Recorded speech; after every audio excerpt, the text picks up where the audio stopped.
Hi, hi. It's Jane Curtis here.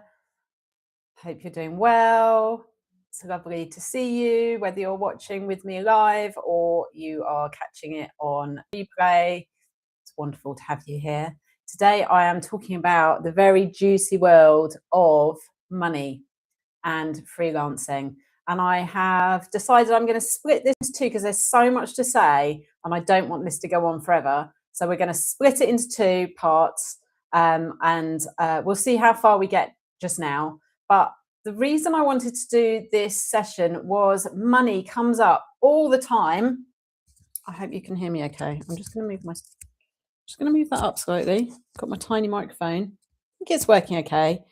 Money comes up all the time as a freelancer. Obviously, it's how we make our living. It's how we make, a business. Because if you're not generating any money, then you don't have a business really, or at all. So this is all about like thinking about where money might be coming up as a bit of a block for you, and you might be blocking your own success. Money is super, super personal and it's very individual to each of us. And this was something that just totally blew my mind when I first went freelance, when I came out of 9 to 5. I didn't realize that at all. Call me just really naive, but I kind of assumed that most people had a similar relationship with money, that they just felt similar about it, i.e., that, it wasn't very polite to talk about it. It was a little bit of a rude kind of taboo subject. You didn't really discuss it, certainly didn't ask people what they earned or talked about it in that kind of a way. So when I became freelance and I had to talk to clients about what it cost to work with me and pull budgets together, it felt really super uncomfortable, and I would like really kind of do anything possible not to have that conversation, which caused all sorts of issues, I'm sure you can imagine. So this is really about kind of recognizing and then reframing those money stories so that you can come unstuck, so that you can start to feel a lot more just comfortable and not be in a kind of dysregulated state when you have to talk to clients about what it costs to work with you, investing in you, in your services. So where do our money beliefs come from? First of all, childhood. Most of it comes from when we were young. Our beliefs will have been formed quite an early age. We'll have heard our parents, our caregivers talking about money in all different ways. And this is not to cast any kind of judgment or anything like that at all, because our parents, our caregivers will have learned their stories from their parents and so on and so forth. So it all gets kind of unless you kind of dig into that and really start to look at what those stories are, they just kind of go untested. They go unsaid. It just becomes gospel. You don't even realize that that's not just the way it is. So this is why it's really, really important to start to kind of be a gentle observer almost and just see where things start to feel a little bit uncomfortable and a little bit difficult for you. So parents, definitely. Work, if you're coming out of the charity sector, which my clients are, there's a whole charity sector mindset as well, which is completely different to many corporate industries.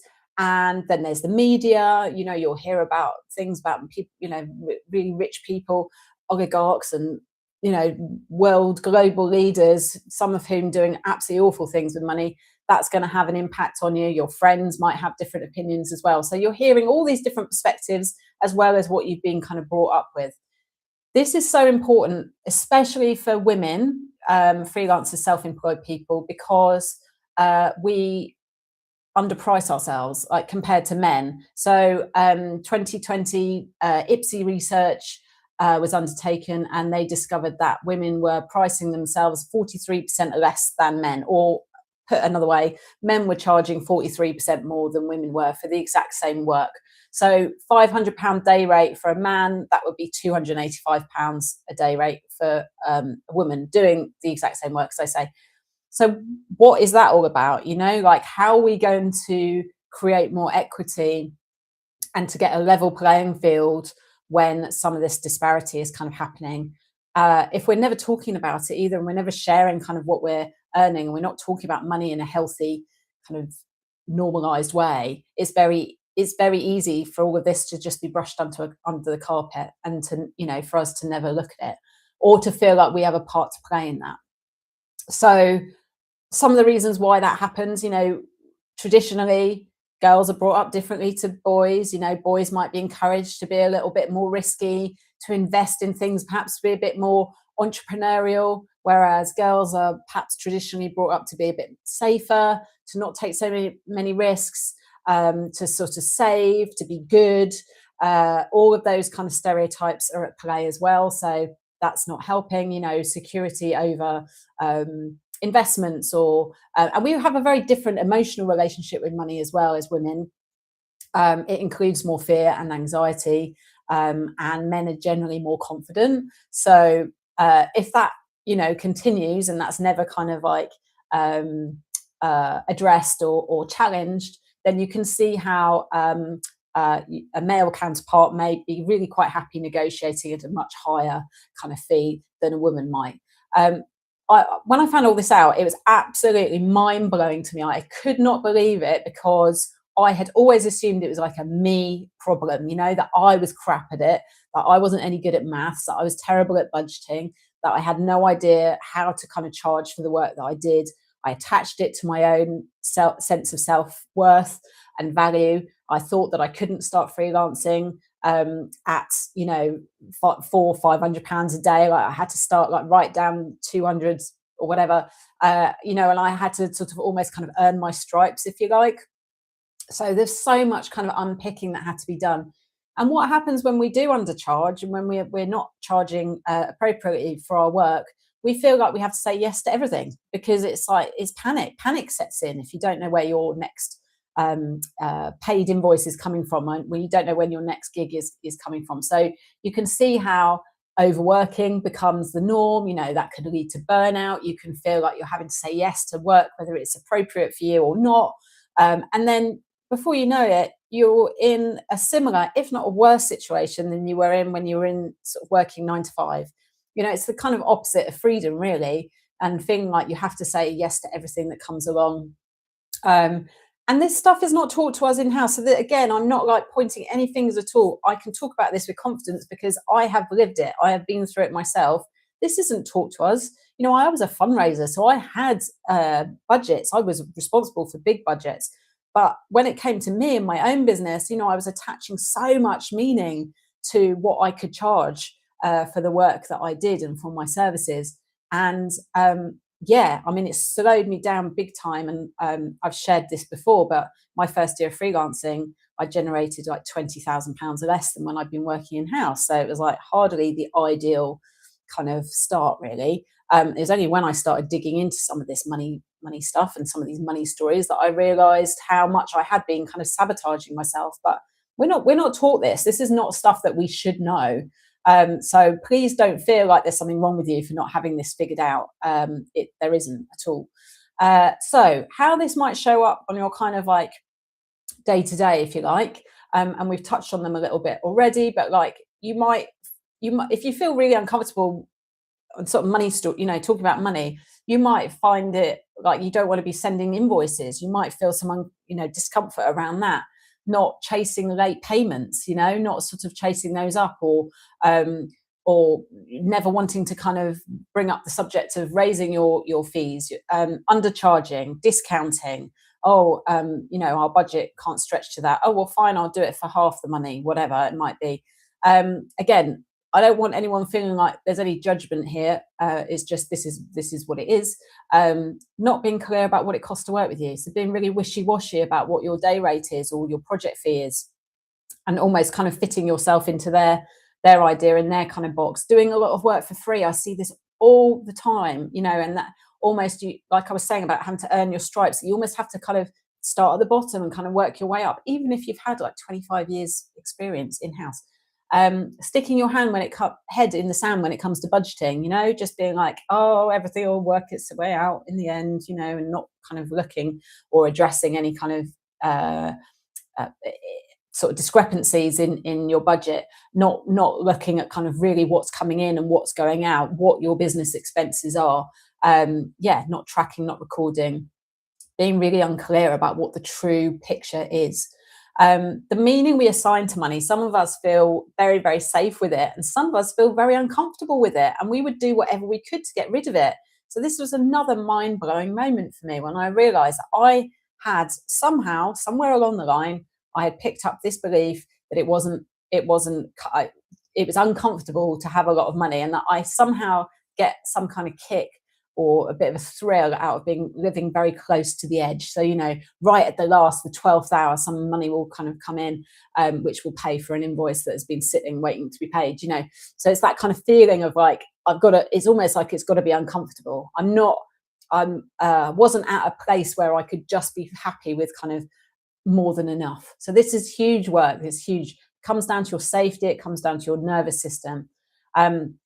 One of the big ahas that I had, and I've done work with a lot of really awesome kind of money mindset mentors, Denise Duffel-Thomas, Kate Northrup, lots of people in this kind of area. But imagining kind of your brain, your in here is like a control panel. Sorry, your nervous system is like a control panel with lots of dials and buttons, and that's your nervous system. So all these buttons and dials are set to different set points, like different kind of levels.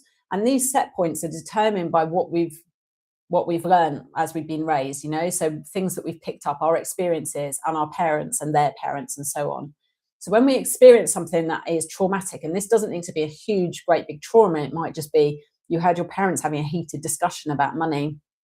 That dial gets stuck at that level because as a child, we weren't in a position to process it. We were too young. We weren't capable. So as part of that, part of us is stuck at that set point, if that makes sense. And we continue to play out those levels and those stories unconsciously. We're living out those patterns because our DNA is wired to keep us safe, not to expand. And there's a familiar well-known saying, that which is unfamiliar is unsafe.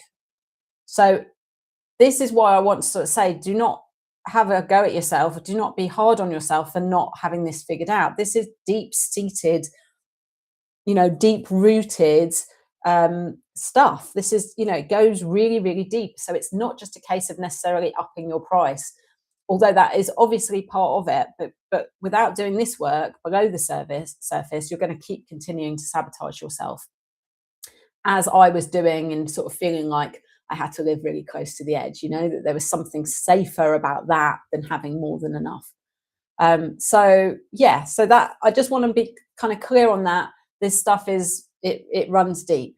And that might be why you have found yourself finding it really uncomfortable to talk to clients about money, about what it costs to work with you. Maybe you never went to your boss and asked for a raise. Or you might pull out of that proposal altogether because it's safer to remain small, safer to remain hidden, because the alternative feels really safe. Am I making sense? This might show up kind of physically as kind of having sweaty palms or headaches or feeling a bit sick before you have to have one of those calls. And there is nothing wrong with you for that at all. One of the things you can start to do, though, is maybe start joining some of the dots. So thinking about where some of those patterns behind the stories you've been telling yourself about money are. Like, go back through your stories, see where you can join those dots and what you've identified. Like, can you identify where that might have started? Perhaps it was hearing your parents argue about something, or perhaps a time where you got in trouble for spending money on a credit card, or you got yourself into debt, or perhaps you were told as a child not to talk about money because it was impolite to do so, or you didn't go for a promotion because it would have meant earning more money than a partner or a friend or a parent. All of these things are ways that you can start to sort of perhaps see patterns. Where has my money stories been kind of leading? Like, what is this story telling me? And start to slightly unravel some of it and unpick it and just interrogate it a little bit, because it will be giving you clues as to why you might be finding it difficult to generate money in your freelance business. Some simple ways that you can support your nervous system, like if you've got a call coming up, or you've got to write a proposal and you're feeling uncomfortable about the fee that you're putting, you can do EFT. I'm not an expert, but there's loads of videos on YouTube. You can do tapping, emotional freedom technique, which can be really super helpful. I do that occasionally before I get on a call. It really helps to calm my nervous system. Obviously, deep breathing is a really good one. Just grounding yourself, stretching, going for a walk, getting outside, dancing. There's lots of sort of somatic dances that you can do that, again, can just signal to your brain, signal to your nervous system that you're safe, that this is okay. Meditation. There's a loads like havening technique, EMDR, sound therapy. There really are so many different areas and support techniques for your nervous system. So look into some of those if some of this resonates for you.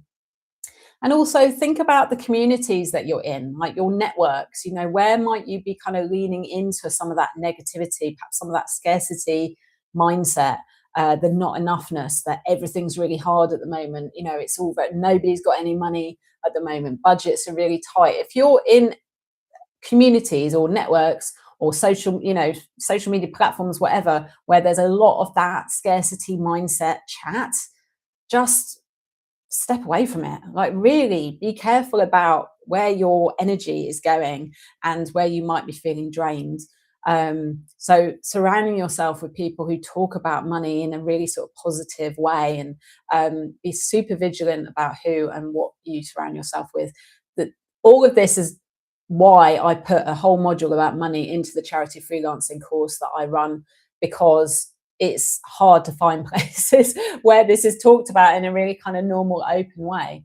But that's what we do in that course, because it's such a key part of being able to sustain yourself as a freelancer. So think about the communities that you're with. Think about what you're leaning into, where you might be kind of zapping yourself slightly of energy, and put those tools in place that are going to protect you from that.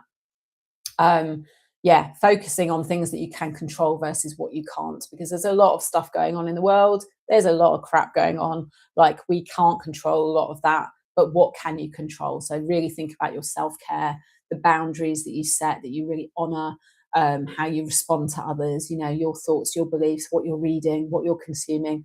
So next time I am going to talk more about confident pricing and how you can set yourself up with really confident pricing structures in your business. And I'll go through some really practical techniques for that. That'll be next week. In the meantime, you could maybe start thinking about creating some anchor statements for yourself. So these are like affirmations, powerful statements, little mantras that maybe overrule some of those negative voices that tell you can't do what and have what you desire. So really think about kind of grounding yourself with those. So anything that I've said that feels a little bit like, ooh, that's interesting, think about a way that you can create a kind of anchor statement for that. So it's safe for me to have more money. It's safe for me to talk about money. It's safe for me to have these conversations. It's safe for me to increase my fees. Have a think about what could be true and feel good to you. You could pop them on your phone as little reminders that come up during the day. You could have them as screensavers on your computer, on your notice board, write them out in your journal. They're small little shifts, but when they're compounded and done consistently, they can really start to have an effect where that becomes the norm. You tell yourself a different story and you start to rewire some of what's going on in your brain, some of those neural pathways. So hopefully some of that stuff has helped, that has kind of landed for you. As I said, we do tons of this work in the charity freelancing course, which is open now. If you want to come in, you can come to my website, which is janecurtisevents.com. And I will be here next week. Don't know what day yet, but I will check and tell you. It will be start of the week next week. And I'll be going through some confident pricing structures, so some tools, techniques for you to really get more confident on how to price yourself and your services. So hopefully you can join me for that. Really hope that's been helpful. And I hope my sound has worked. I think it has. Okay, appreciate your time and have a good week wherever you are.